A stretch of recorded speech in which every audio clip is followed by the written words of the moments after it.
केंद्रीय मंत्रिमंडल ने वर्ष 2026 तक के लिए प्रधानमंत्री कृषि सिंचाई योजना के कार्यान्वयन को मंजूरी दे दी है। इस योजना से करीब 22 लाख किसान लाभान्वित होंगे। इनमें 2.5 लाख किसान अनुसूचित जाति और 2 लाख किसान अनुसूचित जनजाति के भी हैं। सूचना और प्रसारण मंत्री अनुराग ठाकुर ने आज नई दिल्ली में मंत्रिमंडल की बैठक के बाद ये जानकारी देते हुए कहा कि इस कार्य पर 93,000 करोड़ रुपए से ज्यादा का खर्चा आएगा।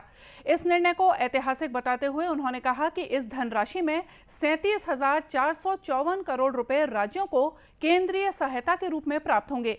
जल शक्ति मंत्री गजेंद्र सिंह शेखावत ने कहा कि ये निर्णय लाखों परिवारों के लिए सकारात्मक बदलाव लेकर आएगा।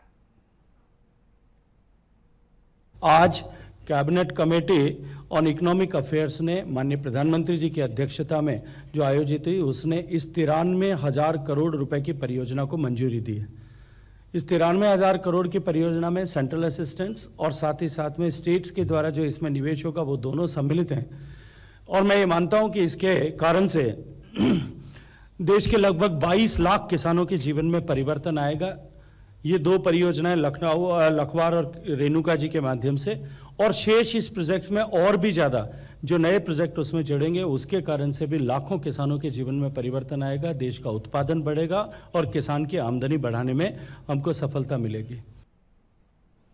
वहीं केंद्रीय मंत्रिमंडल ने देश में सेमीकंडक्टर्स और डिस्प्ले मैन्युफैक्चरिंग इकोसिस्टम के विकास के कार्यक्रम को मंजूरी दे दी है।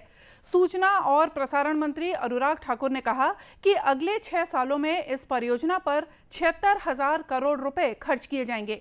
उन्होंने कहा कि इससे आत्मनिर्भर भारत अभियान को मजबूती मिलेगी। सेमीकंडक्टर और डिस्प्ले मैन्युफैक्चरिंग के इकोसिस्टम को यहाँ स्थापित करने के लिए 76,000 करोड़ रुपये की योजना लाई गई है। इसके माध्यम से अगले 6 वर्षों में भारत में लगभग 1,67,000 करोड़ रुपये की डायरेक्ट निवेश अनुमानित है। और जैसा आदरणीय अश्विनी जी ने कहा कि लगभग 1,33,000 से ज़्यादा लोगों को रोजगार की संभावनाएं होंगी। और इससे हमारा जो कुल प्रोडक्शन अगर देखा जाए, चिप्स का हो, सेमीकंडक्टर वेफर्स का हो या डिस्प्ले सेल का हो, ये 9.5 लाख करोड़ रुपए का होगा। और इसमें से 5,14,000 करोड़ से ज़्यादा का एक्सपोर्ट अनुमानित है कि इसके माध्यम से होगा। तो आप कल्पना कर सकते हैं, रोजगार स्वरोजगार के अवसर भी बनेंगे और यहाँ से निर्यात करने की भी संभावनाएं 5,17,000 करोड़ से ज़्यादा की होगी। और आत्मनिर्भर का सपना जो है वो भी सच होने की दिशा में हम इस क्षेत्र में बढ़ेंगे। केंद्रीय मंत्रिमंडल ने रुपे डेबिट कार्ड और कम धनराशि वाले भीम यूपीआई लेन देन को बढ़ावा देने के लिए प्रोत्साहन योजना को मंजूरी दी है। केंद्रीय मंत्री अश्विनी वैष्णव ने बताया कि बैंकों को लेन देन धनराशि के प्रतिशत का भुगतान करके कम राशि वाले भीम यूपीआई लेन देन के लिए प्रोत्साहित किया जाएगा।